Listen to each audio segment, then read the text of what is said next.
Okay. Hi, welcome, welcome everyone. Thank you so much for tuning in today for Suffer Well, the series Surrendering to Rest in the midst of a transition season. So we have Amelia, Tamia, I hope I'm pronouncing your name correctly, I'm sorry, and we have another viewer that's coming on. So thank you for taking time out of your day to join us, and Happy New Year to all. Go ahead and put in the chat, let us know what state you are coming from.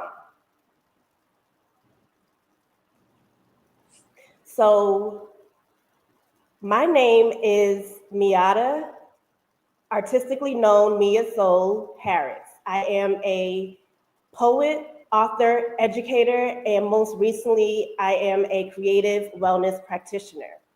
Okay, so during the summer, mainly towards the end of the summer, this phrase kept coming into my mind, suffer well. And I was like, suffer well? What does that even mean to suffer well? And it was revealed to me that no matter what type of hardships you are facing, no matter what type of trials you are enduring, you don't have to lose hope, you don't have to lose faith, and that you're not alone. Oftentimes, when we are going through our hard times, we feel like we are alone and that nobody understands. I was in a transition season for about 5 years, and while I was planning out the series, um, this phrase kept coming up to me: grief and loss. And oftentimes, when we think about grief, we think about it as death.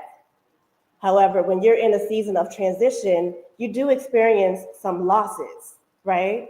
It could be a loss of self, it could be a loss of an old version of you. It could be a loss of a dream that you once held on to. It could be a loss of a life that you're supposed to have by a certain age. So it's multiple different losses that you may experience when you are in a season of transition. And what I was, what I learned, this was this, well, not this year because we are in a new year. Hello, happy new year, everyone. But what I learned, what was revealed to me in 2024, is that even though you may be grieving that loss, whatever that loss may be, it's still a moment for you to have moments of joy, a moment of rest, a moment of reflection. Okay? So today, our topic is grief and joy. And it's okay to feel both sadness and moments of joy. So for our guest speaker today, we have Janae Marshall. Hey, Janae, thank you so much for being here today. I am so excited for this topic. Um, yeah, so Janae, tell us a little bit about you and your journey of becoming a therapist and artist. You're on mute.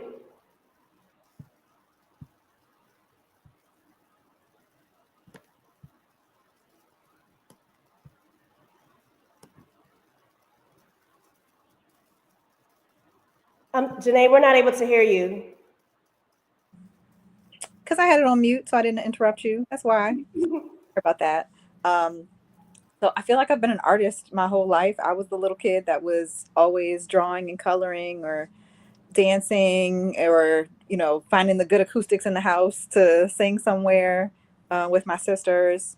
Um, and I realized pretty early that whether I liked it or not, I had a capacity that people felt safe around me to talk about whatever was happening with them, whether I felt like I was equipped to help them or not.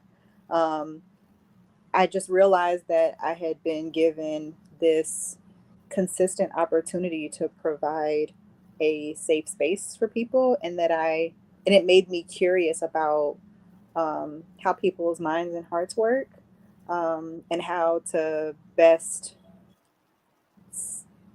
help myself and other people steer towards getting from one place that they feel stuck to the next place so that they can keep moving forward in life. I also battled my own anxieties and depression growing up. So having to be able to figure out how to get to know myself and battle my own stuff, I just found myself being able to share from those experiences and the wisdom that I learned and the things that I didn't get right so well, or the things that I found really, really helpful, to be able to hopefully be helpful to other people, and to be able to resonate, to know that we're not alone in figuring out this life thing. So I remember when I went to college and I was preparing to go to college, well, I guess my freshman year, um, I just kind of chose psychology, but I really wanted to be an artist. And I didn't really know what to do with all of that. And it was my first time I was introduced to the concept of art therapy.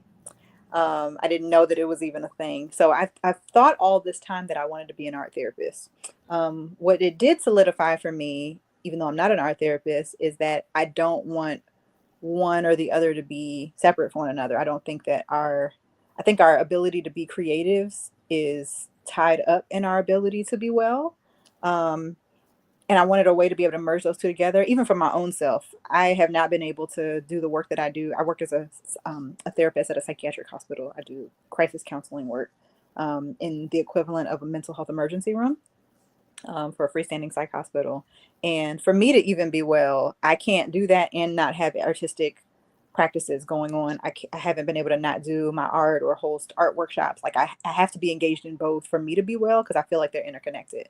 That being said, I've finally come to the place now where I realize I don't necessarily want to be an art therapist, even though I want to incorporate the arts. I want to be a therapist for artists, for creators, like it, which is different. One is paint your feelings and find vocabulary for hard things, which has its value, has great value, especially for trauma when you have a difficult time finding words for things. But in this case, I want to be able to be a part of helping creatives and artists and people with creative minds to have tools and strategies and support for the nuances that come along with that experience that are different than the regular population. Because, you're not always having to be on stages or do or perform in a way that would your livelihood would be attached to it. Or if I can't get this project done because I'm crippled by anxiety, maybe I can't pay my rent or my mortgage. So the nuances of that is what I want to be a part of, because I know what it's been like to be able to have those things supported to me. So that's what my training is in right now. Thank you so much for sharing, Janae. And for those that do not know, Janae and I went to college together. So shout out Hampton University, HBCU. Oh, you're even wearing the shirt tonight. Yes, Rep Hampton. I believe we also have others. I said I went to Hampton as well. So shout out those that went to Hampton. But we both were psychology majors, and you actually answered the question that I had asked was like, when you were a freshman or in college, did you see yourself going into the field of therapy? Because I know for me, even though my major was psychology, I always wanted to be a teacher. But then at Hampton University, I don't know if it's still like this, but you couldn't major in just education. That was like a minor. So they told us that we had to major in like a content, and I didn't have like a favorite subject in school, math, science, social studies, English. So I was like, let me just major in psychology because my older sister, she is was a psychology major. And I was like, you know what, let me see where it would lead me. And I was a special education teacher for 12 years. And then I recently transitioned out of that. And I was really thinking about like what career move will I do. And I actually thought about being a clinical therapist for artists, art therapy. But then I was like, ooh, another student loan. I don't think I can take out another one. So as I mentioned in my title, I am a creative wellness practitioner, and I'm still waiting for God to let me know, like, what does that look like? Because I'm thinking about adding, non-clinical art therapy when that time arrives. So thank you so much. And I'm so glad that our paths aligned. We were able to meet on this topic. Absolutely. So the question that I have, navigating life transitions, whether expected or unexpected, is very, very challenging. It's uncomfortable to sit in grief. What are some coping strategies that you can give us when it comes to managing grief, whatever grief that may be? Okay. Well, let's start with talking about the different types of grief. So, Okay. because I feel like you almost have to be able to name your grief before you know what to do with it. So I I love a definition that's given by a gentleman, based out of Atlanta. His name is John Onwuchekwa. I will send you the information for him because he's worth following on Instagram. His work is really lovely. He does a tour related to grief called the We Go On tour, and he puts grief in two different categories. One is tangible grief, where you can identify the loss of a loved one, a person, a tangible person that you have a grave site to actually see and identify and touch, and this is this tangible person that has left my life. And then there's ambiguous grief, which is the loss of other things that you can't attach to a tombstone. You know, it's the loss of a dream or a job that you really loved, or having to move and have the loss of community and familiar surroundings, like all the other things that people don't bring casseroles for when you're having to deal with the loss of it. In my case, a divorce. Um, you know, it's the thing that you can't just attach to the death of a person, but you have the death of a life that you were building, you know, or whatever that thing is that you have to now not just detach from, and process, but also figure out who you are on the other side of it. Um, so I think that one of the starting places of figuring out how to be able to move through grief and support yourself through grief, even to be able to find tools, is to even give yourself permission to grapple with what grief is in the first place. So if you know what type you're dealing with, then you can also start to the process of realizing that, okay, like people talk about how grief goes through several different stages, you know, that there's denial, there's the bargaining, there's all those different types of things. Um, Eventually acceptance, and that you can ping pong back between those things. It's not a linear process, right? So I venture to say that one of the things that I think we have the hardest time with grief, before we can even figure out what kind of tools that we need to be able to move through it, is understanding that we are not supposed to go through grief and be the exact same person that we were when we first went into it. If we understand that grief essentially is here to invite us to become a new person, it helps us to move through it differently, I think. Like, because then you know what kind of beast you're even looking at. So otherwise, you're just like, I need breathing exercises, or I need to go work out 3 times a day for the endorphins. Like, those will just be band aids if I don't even understand what type of process I'm walking into to begin with. And I think that a lot of times we try to figure out our way through hard things, thinking that we'll still be able to walk through intact and unscathed. And grief is not one of those things that's designed to do that. Um, I believe it's meant to expand and stretch and change our shape, um, in a way that isn't always welcome, because that's not what society typically tells us that's what grief is. We just think it's a hard thing that we just get through. And then on the other side of it, you know, maybe it'll subside eventually, but there's stages of grief for a reason, because it takes us through all these different shifts inside of us that are all meant to change the shape of who we are. Um, I remember, so one of the things that I experienced was a divorce, I mentioned before. And I think back to that version of me that was married. I really liked her. She was, I thought she was a cool kid. I really enjoyed being that version of me. And one of the things that I felt like I had to grieve the most, more so than just the marriage loss, was no longer having a life that I fully understood. Um, and as a result of that, because at that time I was in ministry, me and my ex husband were leading ministry work together. I had this idea of who I was supposed to be during that time. And that, okay, well, now that I'm dealing with this, I've got to be able to just stay in ministry and stay in the fold and do all these things and continue with the work. But the way that that grief hit me, church no longer felt like a safe place. So that's a part of my identity of who I think I am that was removed from me at that moment, because I didn't feel like I could be there without getting too much into the weeds of it. With the space that my ex was in, he walked away from the faith. So every time I would go to church, which was where I wanted to be, because that's what I was used to, all I could hear when I would listen to the sermons was like, it was like the Charlie Brown teacher's voice, like wah wah wah wah wah, because all I could hear was the things that uprooted the space that my husband was in at the time and was causing him pain, and therefore all I could hear were the things that ripped my family apart.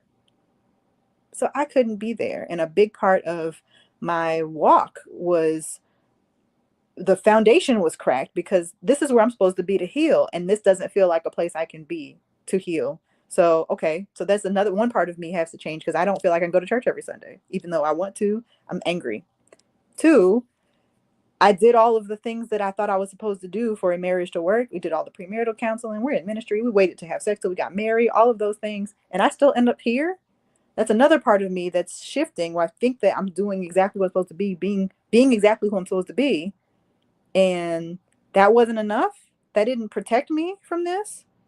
That's another part of me realizing that version of me can't exist in this space. So all of that was being challenged to be shifted and changed and stretched in some type of way, or at least grappled with. And for me at that time, it took me into such anger and frustration that I just couldn't exist in those spaces for quite some time. So, and I felt afraid of that because everything about me was, okay, we throw ourselves into worship, we go to church, we do all of these things. Those are the ways that I heal. And none of that stuff was fitting in that box. So at the same time, I'm getting this reassurance because I have this connection with, you know, the spirit who has loved me my whole life, through all of these different changes and still knows how to speak. That, okay, that God is not afraid of this journey that I'm on and the way that this is changing me, even though I'm afraid of it. Because I'm thinking, I can't be out of church. I can't do any of these things outside of that space. So it was an invitation to let this just be a journey that I had no frame of reference for. In my life, everything needed to fit into a box. This needed to make sense here. Our lives, we all want our lives to be able to make sense in a certain box. So I say all of that to say that when all of that got disrupted and the boxes weren't boxing, it made me have to interrogate so many different things one by one as that grief pulled me in different directions. What is this experience I'm even having right now? Because it's unraveling me and I don't like it. And is this even supposed to be what's happening, or is there just something wrong with me? Other people seem to go through grief experiences and don't have all of this happen. So I say all of that to say, I think that the way to start with supporting ourselves with grief is one, understanding that in the fear of thinking that maybe we don't want to feel the depth of all of those feelings or not go through all of that, and we think we'll just get lost in this quicksand of grief, that number one, grief is a tunnel and not an abyss. Mm-hmm. Lost in. It's something, it's not supposed to be the new place that we live.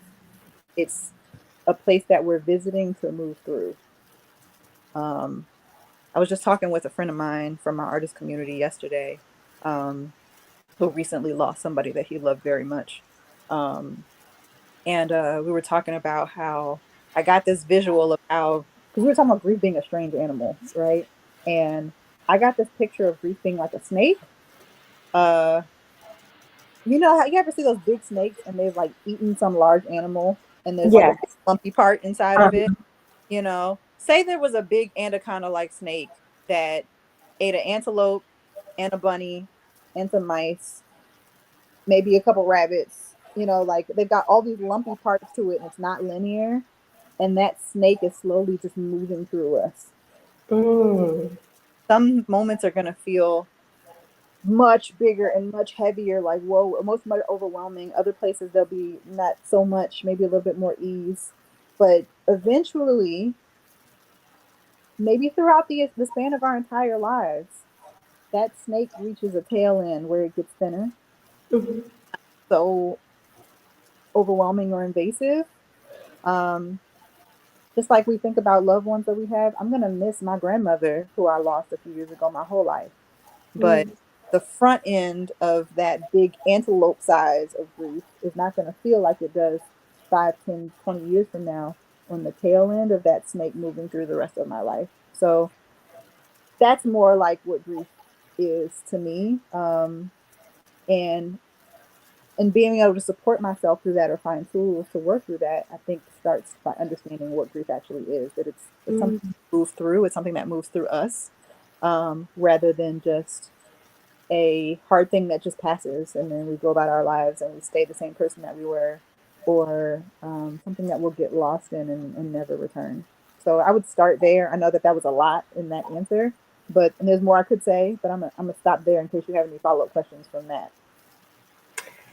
And thank you so much for, first off, your transparency of sharing, your journey and how you had to shift during, your journey of grief. And then also, I loved how you just shared so many, things that just resonated with me. The loss of self. It was just so many things that you just shared. And I was like, wow, this is amazing. And the audience also, I see you putting it in the chat as far as like, things that resonated with you as well. And when we are grieving, we may not even understand exactly what type of grief that is. We may associate it with emotions of anger, frustration, disappointment. And during my grief, I didn't know that that was grief until 2024. And these are things that I was dealing with 5, 6 years ago, Yeah. like the heavy emotions. And for myself, also, I felt like church wasn't a safe space for me. I grew up in church, but I never had a relationship with God until I started my journey of like questioning, like, who am I supposed to be? Because we have like especially coming from college, like what we want our adult lives to look like, right? So it's like my adult life, I had all this, bam, bam, it's gonna happen like this. And then here I am in 2019, 34, based off of societal's expectations, I felt like I haven't met that. And I was putting an immense level of pressure on myself, you know what I mean? And I was like, you know what, I don't have to feel that way anymore because somebody else may have it, but I know that I will have it in my timing. So our episode for episode 1, we talked about just having patience and trusting God's timing. But going back to my point, like my relationship with God grew during my hurt, during my grief. He didn't meet me in church. And that's just my journey personally. Like I stopped going to church. Yes, it was during the pandemic, but then after that, I was like, do I really have to go in every Sunday? You know what I mean? Is it necessary? It may not necessarily be a reason for me to have to go in every Sunday, but I still think it's important to worship. Do I just have to worship on Sundays? No, because my time with God is my time with Him. You know what I mean? And He knows our journey better than us. But I really love how you said it's important to understand and identify what that grief was because I didn't know what it was. I thought it was anger and frustration. So And it doesn't mean that it wasn't anger and frustration. It's just that there's primary emotions and there's secondary emotions. Like I feel like we have like and anger is one of those feelings because I'm a lump frustration and anger into a similar category. Anger is one of those feelings that you have to sit with it to let it tell you what its real name is mm, underneath of it. It's a secondary emotion that typically is easier to feel that masks grief or sadness or betrayal or whatever it is that's underneath of it, which usually is grief because I feel like, you know, I think that grief is one of those emotions that's at the bottom of most emotions, because just because like you said, it's not always about losing a person. There's like for example, say we have a breakup. Yes, we lost the relationship. We may have even been one to choose to walk away from the relationship, but there's a having to there's usually still a grieving that needs to happen of what we were hoping would happen, what we were dreaming about happening, promises we made to one another. You know what I mean? Things that we were both dreaming about together. Even friendships, the same type of thing. Like I was thinking this girl would be a bridesmaid at my wedding, and now she's not here. Like there can be lots of layered emotions, and I believe that grief is one of those emotions that's like a bottom root emotion that can be underneath of it. Um, the other thing I'd say to that is, you know, there's a lot of duality in life that I think that one of the gifts, and I hate to call it this, but I learned a lot from not being in church. And I'm not saying that there was something wrong with it, because I've also know what it's like to be able to make room for massive healing inside of church community. I don't have anything against church community per se. What I do have something against is the well-meaning but bad theology that we pass on to people, that one isn't biblical, and two has to do with our own thoughts and fears and things we pass on. Like, I've always said tradition is just peer pressure from dead people. So it's those things that we pass on to our kids to try to have them not do stuff. Don't do this because don't masturbate because your fingers are going to fall off. Like stuff like that, that are ideas that we do in well-meaning ways to try to keep one another safe, even when it comes to advice that we give in dating or in ministries or whatever, that are just ideas that came from somebody else's stuff. Mm-hmm. And as a result of that, especially if we get a lot of that stuff, like, 'cause I didn't grow up in church, but I know that for my friends that got a lot of those messages growing up, that stuff gets embedded in the cement of your foundation of your belief system and of who you think you are. And we think that the more we learn new things, it's going to replace that information, but it doesn't. That stuff's still embedded in the cement. It just gets added on top of the cement until stuff happens in life where what we've got going on can't hold up under the weight of real life, and that stuff cracks. Mm-hmm. Those parts of the foundation, those weak parts of the foundation will crack so that it can be examined and replaced with something more solid. Mm-hmm. So I say that to say one of the gifts that inadvertently came from spending this time away from church, not from community, because I still had good community, and Right. it was people from a lot of those spaces. It was being able to realize that there's a lot more duality to life, and a lot more gray area that I needed to have better mechanisms to figure out how to grapple with. And more than one thing can be true at the same time. I can be angry and sad. I can be expectant and confused. I can be like, all of those things can exist in one space. And I think that a lot of times, especially we're talking about the whole thing about grief and joy, how can I be grieving and have joy at the same time? How can I have moments of happiness and have grief? It seems like it's supposed to be one or the other, and I'm supposed to get through this so I can get to joy, or I have to get through this so I can get to whatever, because clearly only one thing can exist in one space. Well, humans are never just one thing. We're all multifaceted human beings. We're never just made up only of our encounters with our mom or with our sister or our teacher. Like, we're a combo platter of things from our experiences. And just like we are allowed to be complex humans, our lives and experiences and how we experience them are also allowed to be complex and have multiple different feelings around them. So I say all of that to say that one of the things that I think comes along with making room for tending to ourselves when we're grieving, like you asked for, is letting it stretch us enough to be able to make room for more than one emotion to be true at the same time. And to let that be a part of the process and not automatically figure out what to do with it or how to categorize it. Just let it teach us and stretch us, and to be able to sit with. I had a therapist that I wanted to fire so bad after she said this. She said, because I was like, okay, well, what's the tool just to be able to work through it? And she was like, this is about you learning how to tolerate the hard emotion. I think Miata went away. Oh no. I'll keep talking until she comes back. There you go. Can you hear me? Yes, I can hear you. Okay, sorry about that. That's okay. But yeah, she said, she just told, I wanted a tool. I wanted a strategy. I was like, well, how can I get to this so I can just move through this? And she was like, it's not about any of that. Your job right now is to practice just tolerating Mm. and just sitting with it, and just tolerate was the word. I hated it. Hated it. Hated it.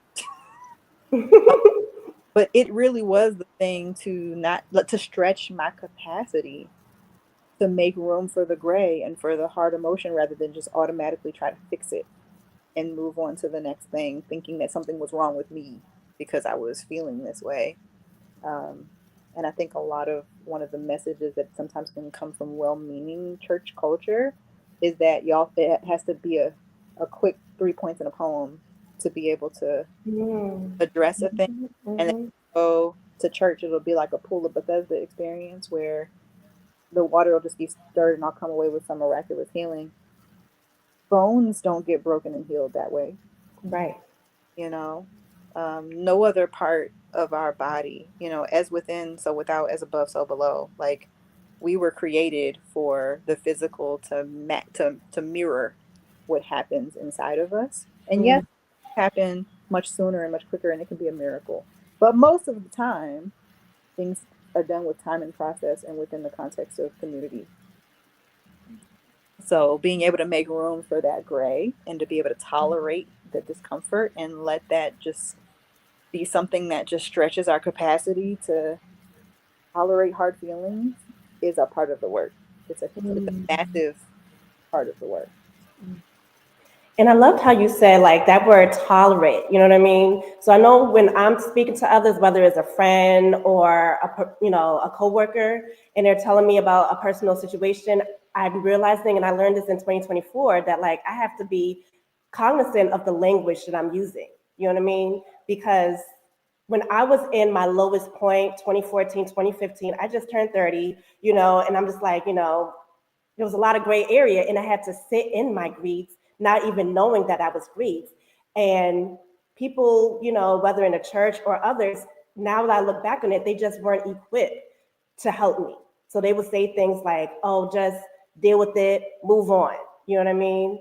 And just like how you said, it's like our bones don't heal that fast. So why should I just move on like that? Like it doesn't work that way. But sitting in it is extremely uncomfortable. But then that work, that inner work, is being done, and grief, there's so much that can be taught from grief. You know what I mean?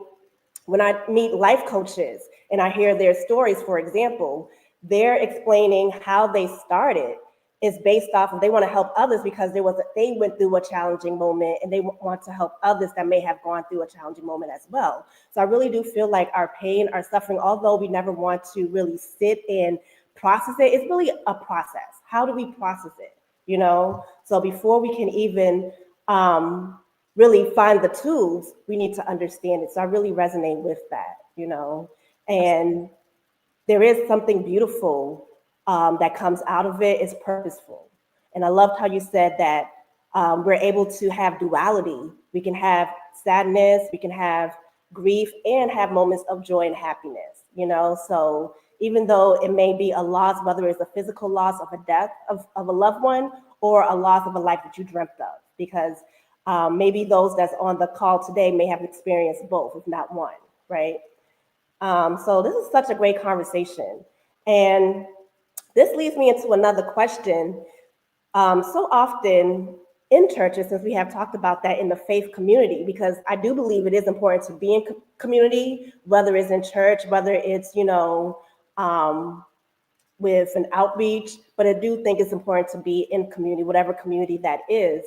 But in the church, we do often hear about, oh, new beginnings, new birth. We hear conversations about being born again, but they seldom ever talk about the losses that you have to experience in order to enter into this new realm of a new beginning. So my question is to you is, why are endings necessary when you're in a season of transition, and what can be birthed out of that moment of grief when you're transitioning? Does that make sense? Yes. I'm just trying to figure out how I want to approach this. So, number one, I saw something earlier today. I put it in my stories if anybody wants to go look at it, but it was a picture of a death of a star and how and it was right next to the death, not the death. It was the death of a star right next to the birth of a new cell, like in our bodies, and how they looked eerily similar to one another. The death of a star looked like this merge, this breaking away of these two, um, new entities that were being created. And then the creation of new cells were these two cells that were also splitting apart to create a new cell.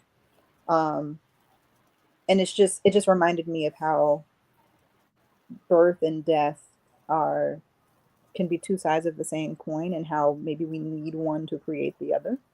Um, I think about the death that comes along with grief, because you're making room for something that no longer exists, a connection, a loved one, an idea, a dream.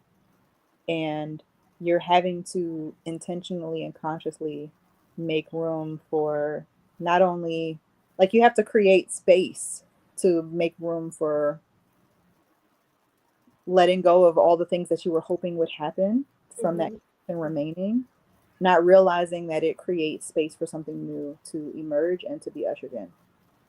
So, in a similar type of way, you know, what does it mean when we're called to be able to have this invitation to a new life, a new birth, a new um, emerging of a new person, even like the idea of the new man in who God calls us to be. Like, um, you literally have to make space by letting go of the other things, almost like cleaning house, to be able to make room for something new to emerge.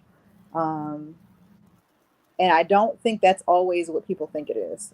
Because I remember when I was in that space, I mostly thought about this idea that I had to only get rid of the things that were unsavory or bad habits, or, you know, things in my heart that, you know, were like, God, make me more like you. And while those things, there's nothing wrong with that. While that's a good direction to go in, I remember looking back on it, I didn't like myself very much during that. Mm. So it was very easy to say less of me, more of you, and really just be offloading. Like, in my self-loathing, can you just get rid of this part of me and replace it with things about you, because you're clearly better than me, Mhm.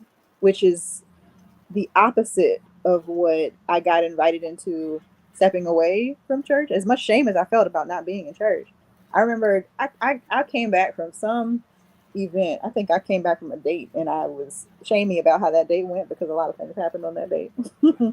Post divorce, of course. And I remember I was dealing with so much shame about it.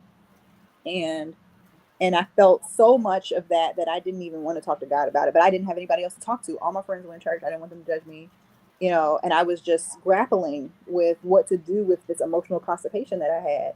And I remember, because I was so like, okay, God, I don't even know how to start with this laundry list of things that I feel like I have to repent from.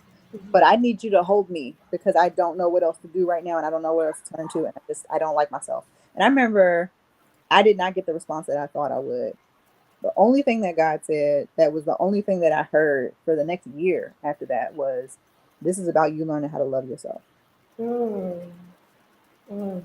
And the reason I say that is because I had been spending all this time thinking that my best posture of being able to make room for this new life, this new person, this, all of that, was to offload stuff about, you know, bad behaviors, and also just getting rid of me, versus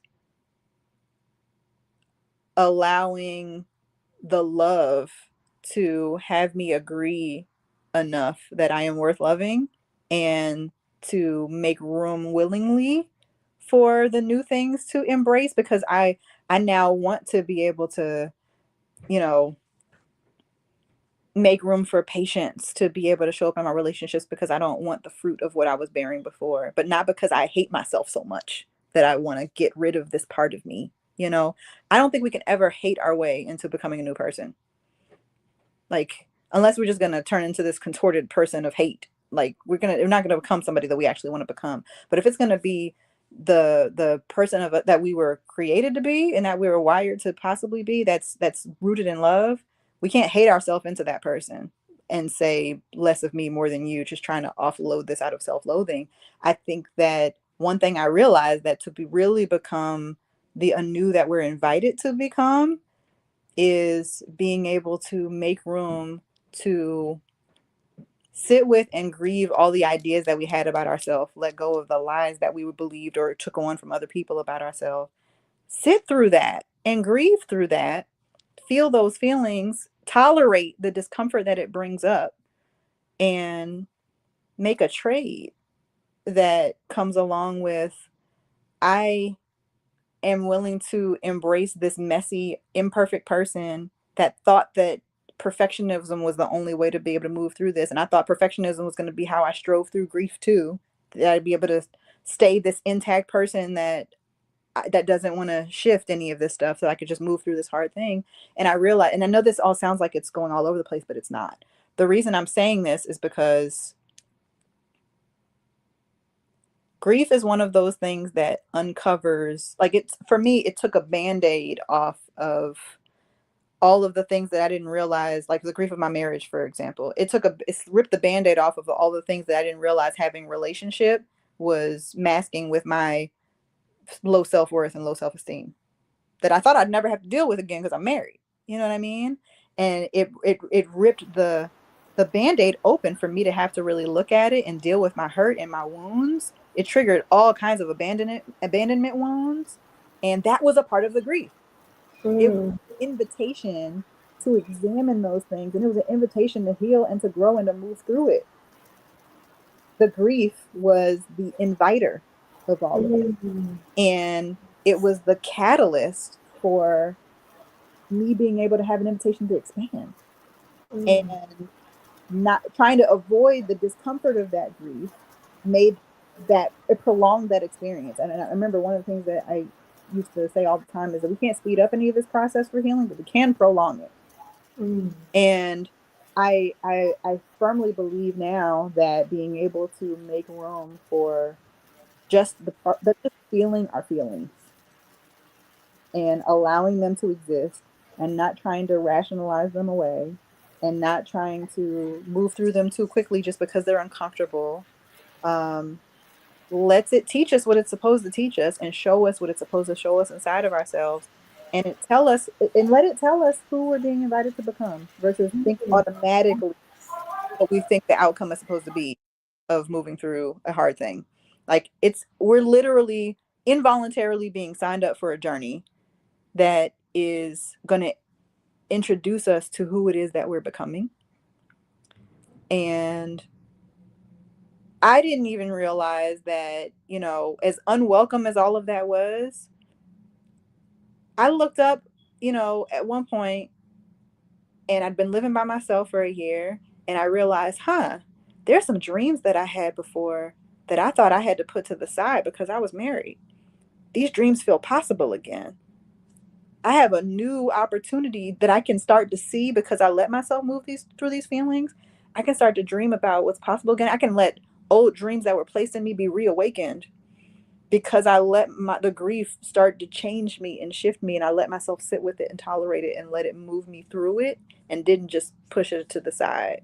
So, and I think that one of the dangers of not letting that discomfort, not tolerating that discomfort and just resisting it, is we stay stuck in whatever state that we were in when we first experienced the grief. So, like, I think all of us know somebody that maybe lost a parent, and when you talk to them or something about that grief gets triggered, they're still 15 from when they lost their mom, or they're still 20 when they lost that opportunity that they thought was gonna, be their life, like when they didn't get their opportunity to be in the NBA, or I don't know if anybody's seen Napoleon Dynamite, but they're the Uncle Rico that lost, that wasn't able to be the football star anymore, and nobody wants to be that guy. Like, there's something that's Right. stuck in us if we don't allow ourselves to really move through it, and we stay there unless Mhm. we allow grief to let the tunnel be something, like, if we're ready to feel it, it can be a liberator to move into the next space. Mm. Yes, yes. It frees us to hold new things, to see new versions of ourselves, of who we can be on the other side of the grief, of what it wants to teach us, of what we're being gifted to release that's no longer able to be with us anymore. Mm. And I think it's a catalyst to expand us. It literally is a liminal space. And if you're not familiar with the word liminal, it's like being at the edge or the precipice of something new. And if we don't let the grief move through us and we resist it, we'll just stay there on that edge. Mm-hmm. Like we're standing at a cliff, just afraid, thinking that if I make one wrong move, I'll get lost in this abyss of the cliff. And that's not what's happening. Like we're being, it's almost like the Indiana Jones movie. I don't know how many of us are this old, but there was an Indiana movie where he was standing at a cliff and there was a tunnel that was like a cave entrance that was on the other side of this I whole. remember that. Yeah. Yeah. Uh-huh. But I realized there was a invisible bridge there to walk on to get to that other side. There is a invisible bridge at the edge of this liminal space that we're being invited to, where we think that we're standing at a cliff, that if I let myself take a next step, I'm going to fall into the canyon and I'm going to get lost into this abyss. That's not what's happening. There is an invisible bridge that if we keep walking forward step by step, even with the fear and even with how overwhelming it can feel, it's not going to, if I let myself feel through it, the way I feel about it today is going to be slightly different tomorrow. The way I feel today is going to be slightly different the next day. I look up a year from now, it has shifted. The snake has kept moving. The antelope has moved through. Now it's just a bunny. You know, it keeps growing and changing, but allowing ourselves to change and grow with it, knowing that it's meant to be a catalyst for change and to invite growth to expand and stretch us is the thing. Wow, this was so profound, Janae. Like when I say like you are speaking with so much wisdom, so much knowledge, you touched on so many different areas tonight, and I'm just like, wow, to be able to just allow it to change us in this process of grief instead of just rushing through it. You know what I mean? Like, oh, I'll be fine by the weekend. You know what I mean? Like, I don't know if you've ever been in a situation where it's like you may have had like a discussion that turned into an argument and you just like wasn't expecting that conversation with a friend or whoever to go left. And then you stop talking for a little bit and they just call you out the blue, like, hey, what's going on? So the reason I brought that analogy is like, okay, you can't just turn it around the next weekend or the next week or the next month. Like it takes time, Yeah. you know what I mean? But then we have to be willing to be open to that shift that is occurring, and that's also the different stages of grief. I believe that, when you go through, when you're feeling the heaviness, it does get lighter. You know what I mean? When you have the analogy of the antelope, the animals, and now it's the size of a bunny. You know what I mean? So it's like we put so much of that fear, that anxiety in it, but it's like it's a possibility of something else that you may have never thought about, So definitely in agreement that it's making room for something else to grow. And parts of us do have to die, not necessarily a physical death, but a spiritual death. You know what I mean? And I think it's important. Yes, it's a new year, but we don't have to just look at it as a new year, new me. It can be a new year, a healed me. You know what I mean? A new year, a more wiser me. So our situations, they do strengthen us and we do grow from them, and I don't know if you or anybody else in the audience have felt this way, but I know when I lost my grandmother on my 21st birthday, part of me, she helped raise me. Part of me felt like something died when she went away also. You know what I mean? So it's like a part of you does go when that person leaves the physical earth, but then there's moments where I'm like, okay, I remember that individual, and it's okay for me to sit in those emotions, whether it's happiness or sadness. You know what I mean? But we can, there's definitely room, you know what I mean, for expansion. And I just loved how you just worded everything. And girl, thank you. I, Yeah. I, I needed this. Snaps. And I want to just affirm and resonate. Like, I lost my grandmother during, like, right when I was getting divorced at the same time. Mm. So her funeral actually was like a container for my grief, for my divorce, because there was an era of my life that she represented. That was like, it was the end of an era for me, like of how integral she was in my world. And when my other grandmother passed away last year, it was my, oh, that's another thing I wanted to say. Grief is like, it invites old grief too. Mm. Like when my grandmother passed, when my second grandmother passed last year, it was my first time I really felt permission to fully feel the grief of my other grandmother passing, because it was so hijacked by my divorce. So, and I think about how, like, when my second grandmother passed, it was like, you're right, like there's another part of this version of you that dies along with it. And I think that you have to be able to almost give that version of you proper burial. Hmm. And Okay.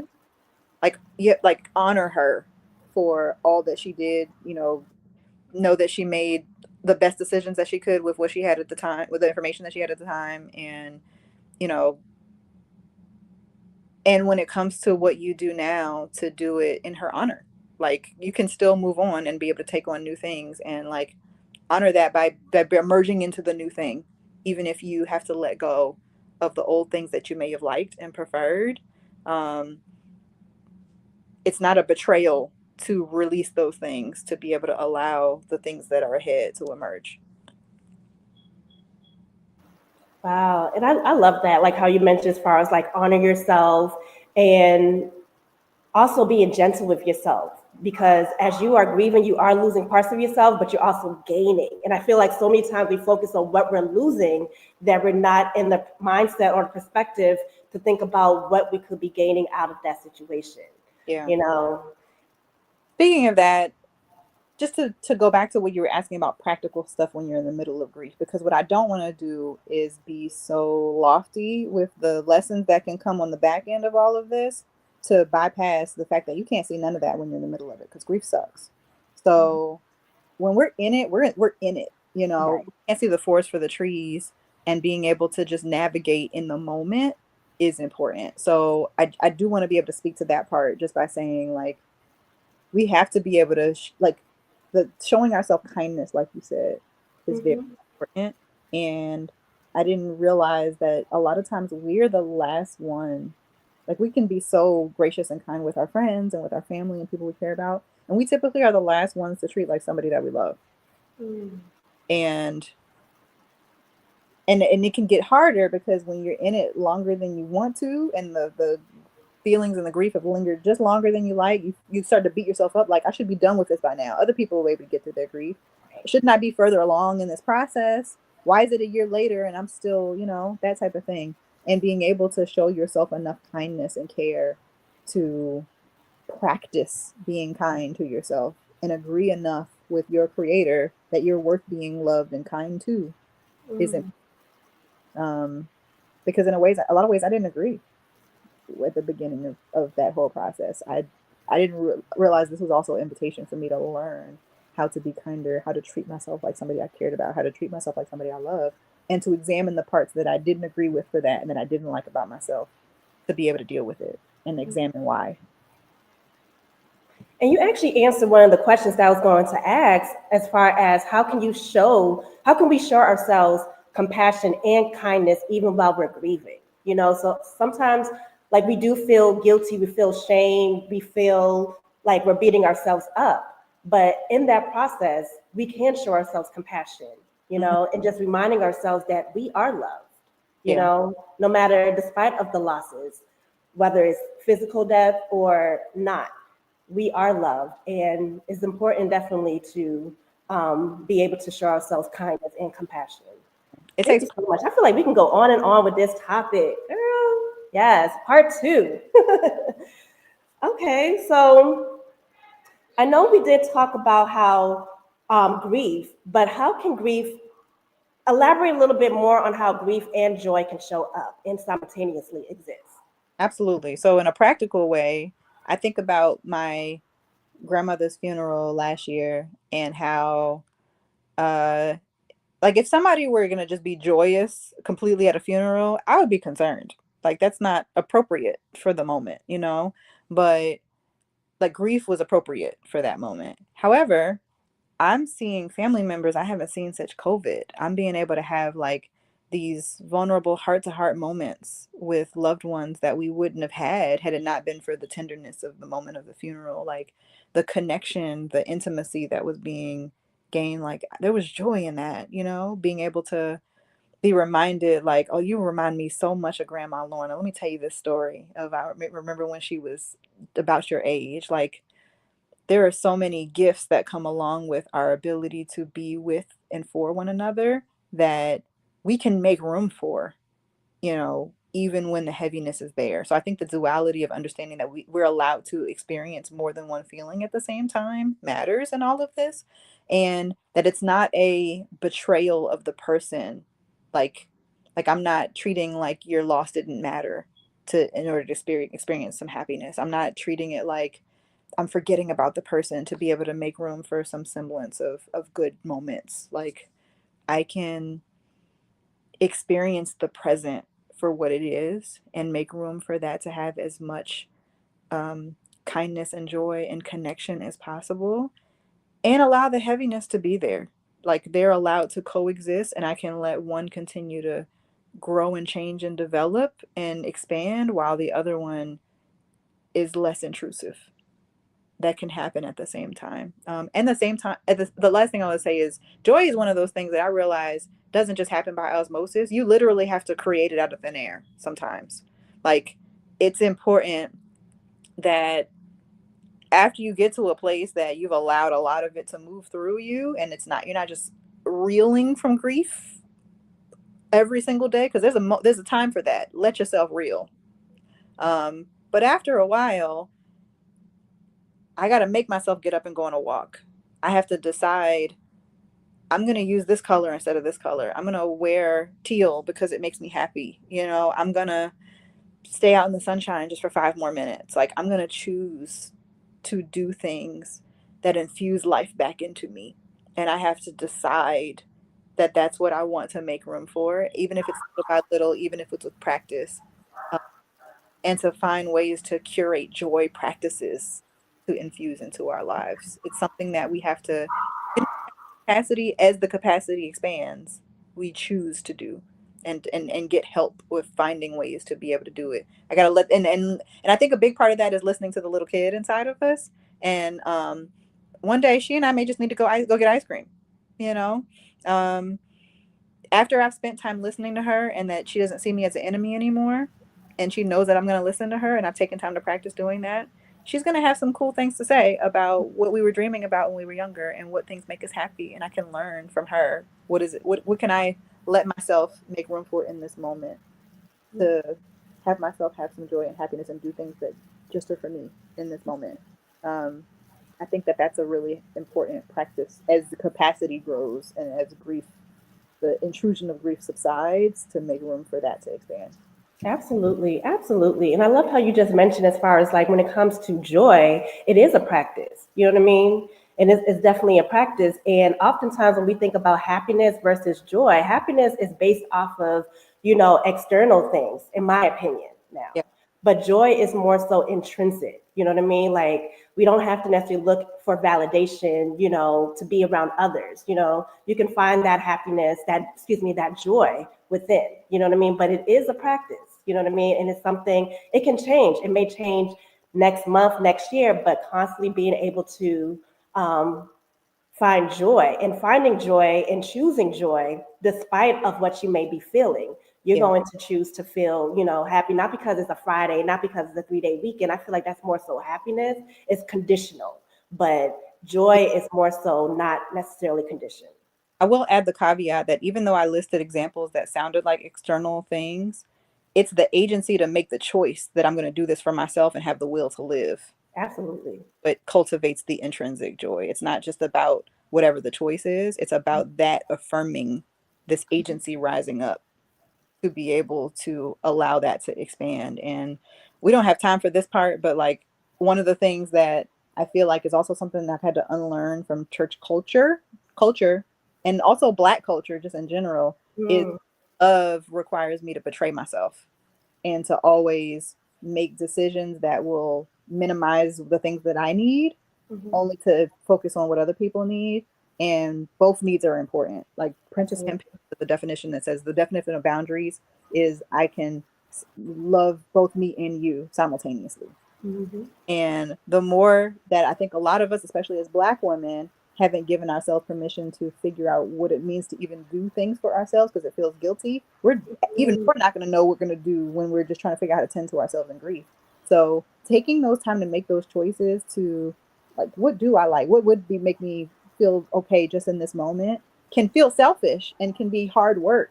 So be able to build that muscle of that agency, like I'm going to decide for myself to do this for myself in this moment. I'm going to take that walk. I'm going to be in that sunshine. I'm going to get that ice cream, Mhm, mhm. cultivates that muscle of where the intrinsic joy has space to live and expand inside of us.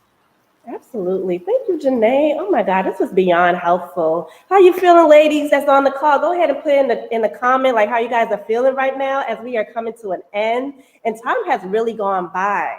But I feel like you kind of answered this question also. But before we get ready to close, Janae, what can be a quote or a inspirational message that you can leave us with for anybody that may be in a season that's grieving or during their transition season? Absolutely. I would leave you with the quote. Can you still hear me? Okay. And see me? We can hear you, we don't see you though. Okay. Alrighty. Um, I'm going to say this because I'm looking at a quote so I can read it to you. Okay, okay. Hemp Hill also. And it said, it's about feeling your feelings and not bypassing that. And the quote, That's a good one. feel so that when you take action, it's authentic, not reactive. Feel together what is too big to feel alone, and do together what is too big to do alone. Mm, We really need, we're not meant to live this life in a silo. Community helps us to be able to, like, the casseroles matter, the time to sit with us in our grief matters, the time to hear other perspectives when we have the capacity matters. Um, we don't have to feel all the big things alone. Um, Even though nobody can do that work for us, let people love you, let people support you, um, and it expand, and know that it'll also expand your capacity to do that for others in the future in a way that is nuanced and real and has gravity, and where you're not just giving a cookie cutter for anybody. They'll know that you resonate with the pain that they're dealing with, and we can better love one another.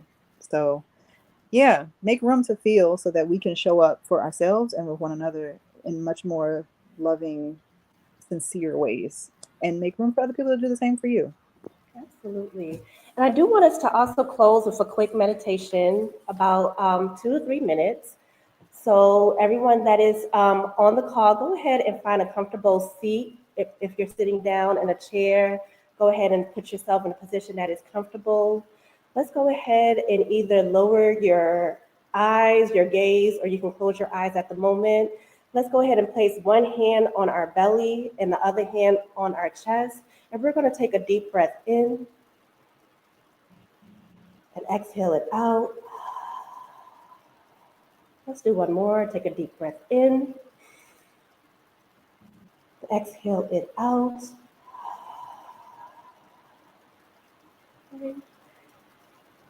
I am strong and resilient, even when faced with loss. It's okay to feel both sadness and moments of joy. I am capable of healing and finding peace after loss. It's okay to take time to grieve. It's okay to be angry as I grieve. I recognize painful moments and know that it will pass. I accept what I cannot change and find the courage to change the things I can. I allow myself to feel my grief and then release it. Take a deep breath in through your nose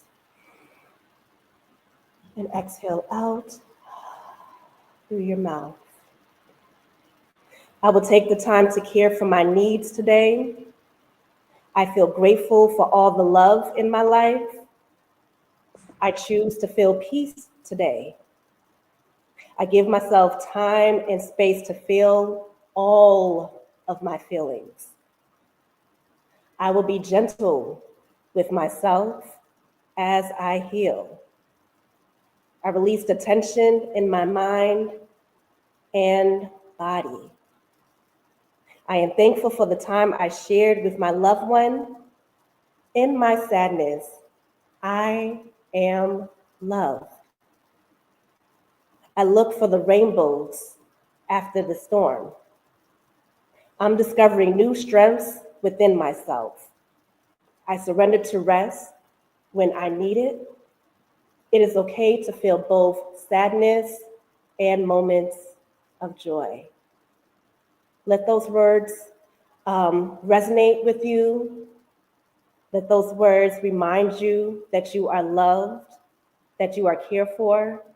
Remember to show yourself kindness and choose joy over everything. When you are ready, you can open your eyes. If you still have your hands over your chest, you can go ahead and bring it down to your side. Okay. Janae, tell us, thank you, first of all. Thank you so much for all of the nuggets that you shared. This was such a fantastic, phenomenal topic that you shared with us. And I was blessed, and I'm sure that the ladies that's on the call today were blessed also. Let us know, where can we find you? Like, do you have an Instagram page or anything? Like, how can we learn more about you? I do have an Instagram page. It is my first and last name, Janae Marshall Arts. But Marshall, like Thurgood Marshall. Uh, Martial Arts on Instagram. So you can find me there, and I usually share a little bit of everything over there. Okay. Well, ladies, enjoy the rest of your evening. I hope that the rest of the week and the new year brings you much new opportunities and birth greatness within all of you. Thank you so much for tuning in. Join us next week if you're able to. Next Thursday, we're going to talk about elevating your mindset. All right, have a good one. Bye, everyone. Much Thank for you, having Janae. you. So much. Bye-bye. Bye.